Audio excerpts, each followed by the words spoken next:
I dag skal jeg prate om den kniven jeg har hengende her, Morakniv Eldris.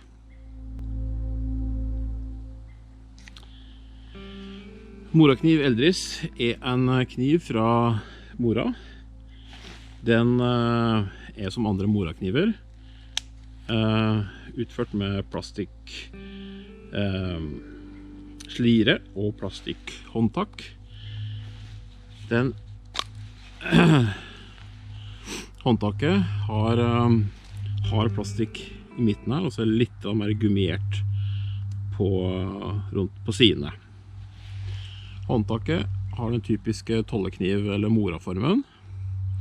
Det som skiller den ut er størrelsen. Hvis vi ser her, så ser vi at det bladet er ganske kort. Ellers er det vanlig tjukkelse eller bredde på det. I tillegg så har det da en spesiell type egg her fremme. Et annet spesielt kjennetegn ved den Eldris-modellen her er det at ryggen her, den er da slipt slik at det er en skarp kant her. Det betyr at den kan da brukes i kombinasjon med det som kalles for et ildstål. Morakniv, den kommer i to forskjellige versjoner. Den vanlige versjonen som jeg har her nå, så var det første som kom i 2016, og en modell som er ny av året, som heter Light Duty, som da ikke har den eggen her fremme, og så har vanlig avrundet topp. Altså mer som en tradisjonell morakniv. I tillegg så kommer den her i flere farger. Den kommer i to utgaver, kan man si. Der du har enten med et sånt sett her, så du kan gjøre at du kan henge den rundt halsen. Som da i tillegg da kommer med et ildstål.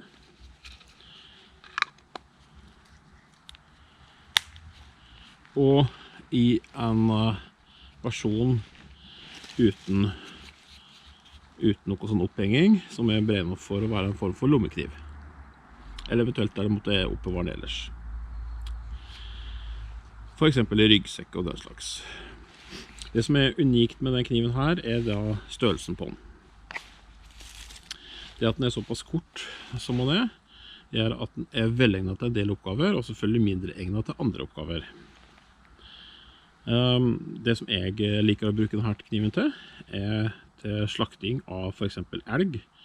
Da kan jeg holde det slik i hånda, la pekefingeren min ligge på kanten på her, og da kan jeg da skjære innvendig i elgen, ta ut mellomgulv og den slags, uten å være redd for at det da skjærer opp feil ting i elgen. Så dette her er en glimrende slaktekniv til det slags bruk. Slira er konstruert slik at det er ikke så farlig hvilken vei vi setter kniven ned. Den fungerer begge veier. Hvis vi ser her, så ser vi kanskje at det er en liten merke eller en kant inn der på begge sider, som da tilsvarer en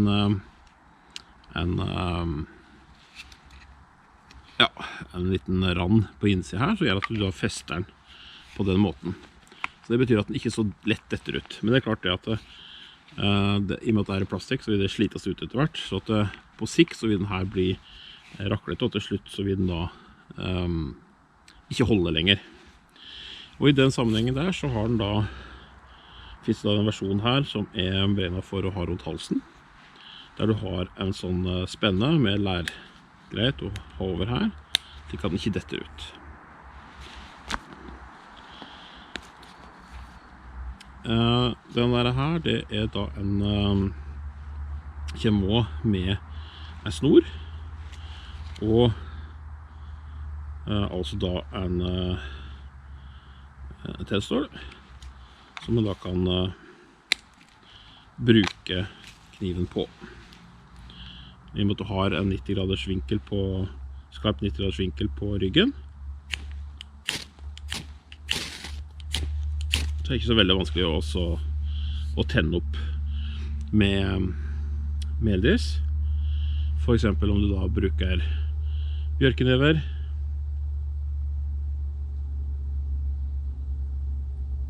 eller tennpåser med parafin. Tennpåsene lønner seg ofte da også å kutte litt opp, slik at du kommer inn på parafin.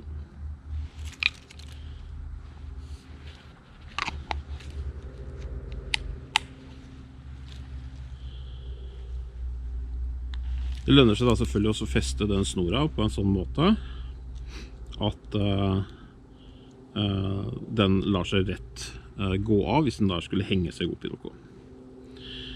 Å ha kniven rundt halsen er nok så uvanlig for oss her i Norden. Og kanskje har det ikke spesielt praktisk betydning heller, men spesielt vinterstid. Hvis du bærer kniven i beltet, så har du kanskje flere lag med klær og lange jakker og den slags, slik at kniven er vanskelig tilgjengelig. Da kan det være nyttig å ha kniven tilgjengelig rundt halsen. Men ellers så er dette her egentlig regnet som en reservekniv. Jeg har valgt å kjøpe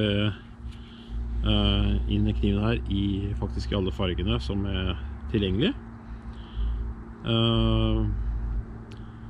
Og ha dem da liggende som fast reservekniv i forskjellige sekker. En annen ting som er en greie her, er at hvis du synes det er litt kjedelig fargekombinasjon her, så kan du selvfølgelig også, hvis du har flere, blande, slik at du da får en litt mer unik variant. Som alle andre morakniver så er de lydskarpe. I og med at du har den her ekstra eggen her fremme, slik at du får egentlig en sånn dobbeltegg på en måte, og det at den blir litt ekstra tynn her fremme, det gjør at den selvfølgelig ikke tåler spesielt hard bruk, men det gjør at den er ypperlig til bruk ved for eksempel matlaging. Den er kanskje litt tjukk ellers, så den er ca. 2 mm tjukk, den eggen her. Men med den, eller bladet der, men med den ekstra greiene på eggen her, så er det veldig fint også å skjære opp grønnsaker og den slags, når du skal lage mat ved bordet. Den har også da et hål her oppe, som du kan feste ting i hvis du ønsker det, en snor eller den slags.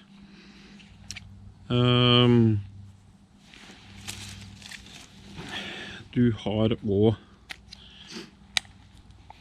denne saken her, den kan du ta av. Så lett litt det da, sånn det.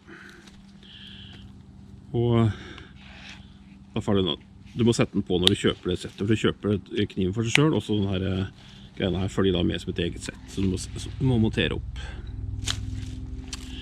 En annen kjekk ting er at hvis du synes håndtaket er litt lite, og det er det jo nødvendigvis, så kan du sette de på den måten her, så kan du da bruke slira som forlenger på håndtaket, så du får bedre grep hvis du ønsker det.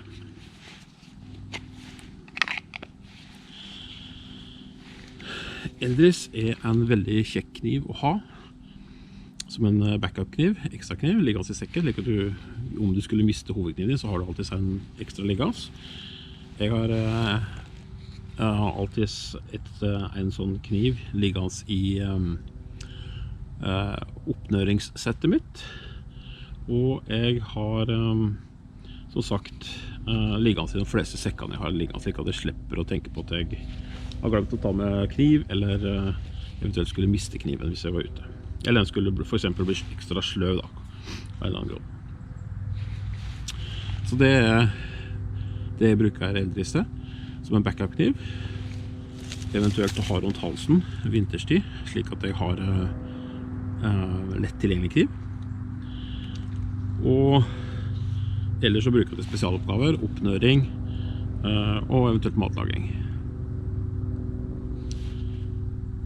Dette her er en kniv som jeg vil sterkt anbefale. Minusen med den for mange er sikkert at det alltid er plastikk. Fordelen med det igjen er at det er ekstremt lite vedlikehold og lett å gjøre rent.